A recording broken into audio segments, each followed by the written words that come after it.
I am excited to have our president and CEO here at the National Committee to Preserve Social Security and Medicare, Max Richtman, with us today. Good morning. I'm excited to be on. Thank you very much. I think it's your first time with this new series. Yes. So, Max, Trump did the State of the Union address last night. It was long, it was bloated, it was full of misstatements. But the one that I wanted to start with is where Trump said no taxes on Social Security, that there are no taxes on Social Security benefits.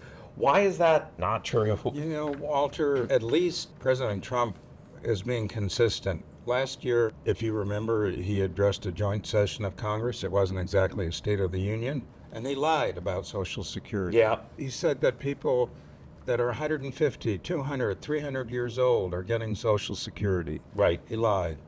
He's been consistent. Last night he lied again about Social Security. No taxes on Social Security benefits. That's a lie. In fact, while I was watching it, my wife was texting me saying, "Is this true? No tax on Social Security? We were just working on our taxes last night and we're paying tax on Social Security." It's a lie. So he got your wife to even question the truth for a minute. Question me. Yeah, question you. Yeah. And why is it that some people might be confused when he says he took away taxes on Social Security benefits? In fact, what the president's legislation did is give seniors, those over 65, a tax deduction. Right. And it is limited based on income, and it phases out, it disappears in 2028, in 2 years. So that's a fact, but he has a lot of trouble sticking to facts. So the tax deduction gives some seniors at certain income levels some relief, but it leaves in place taxes on Social Security benefits. There is a tax. Like I said, we were working on our taxes. And Tax there on you go. Social Security, it's right there.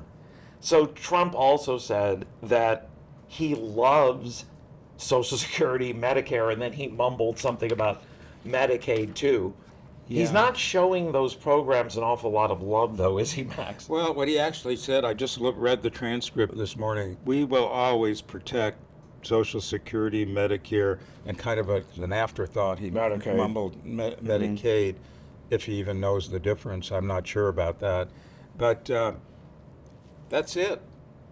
And that's all he said. How do you protect them? What are you going to do to protect these programs? In fact, we know that in this big, beautiful bill, we call it the big, ugly bill, $1 trillion was cut out of the Medicaid program. Medicaid, If that's right. his idea of protecting Medicaid, I don't want to really have him elaborate too much on how he's going to protect Social Security and Medicare. We need some long-term adjustments to the Social Security program. We have, as you know, some very clear ideas of how bringing more revenue in a fair manner is reasonable. The president is not interested in telling us how he's going to protect, preserve, improve, enhance Social Security. That's true. No details about that whatsoever. He also said that he is ending, quote, the wildly inflated cost of prescription drugs. Other presidents tried to do it, but they never could. They didn't even come close. That's laughable, but why is it false? Well, we know that President Biden, in his legislation a couple years ago, The Inflation Reduction Act. Inflation Reduction Act implemented for the first time the ability for the federal government to negotiate best prices for prescription drugs. That was, as you know, we wanted many drugs included right away. It's phased in. Right. It's a good beginning.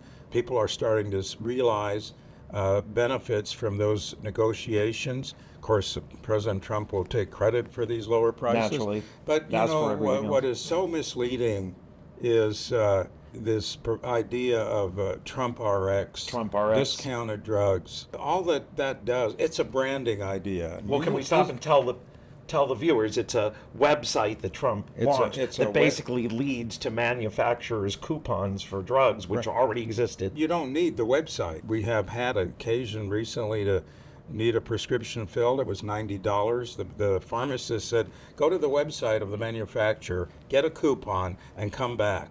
We did that, came back, and instead of $90, it was $10.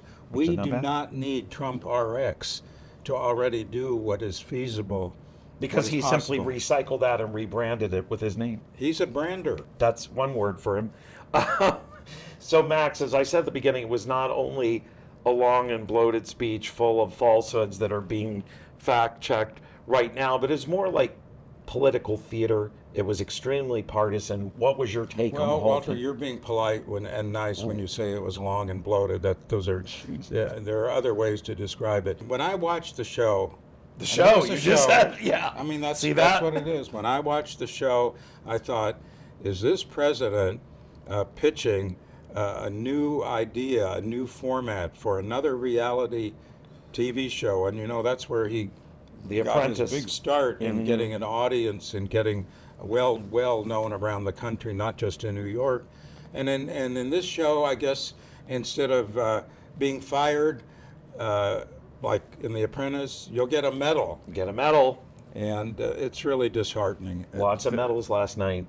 Yeah. Lots of medals. Well, we could probably go on, but this is meant to be a short rapid response video. But Max, thank you so much for joining us and giving your insights to us. And if you want to learn more about Trump RX, we did a blog post about that and another episode of Capital Quick Takes about that about a week or two ago. Okay, I'm Walter, your communications director. This is Max, your CEO and president, saying good luck. Thank you, Walter. Thank you.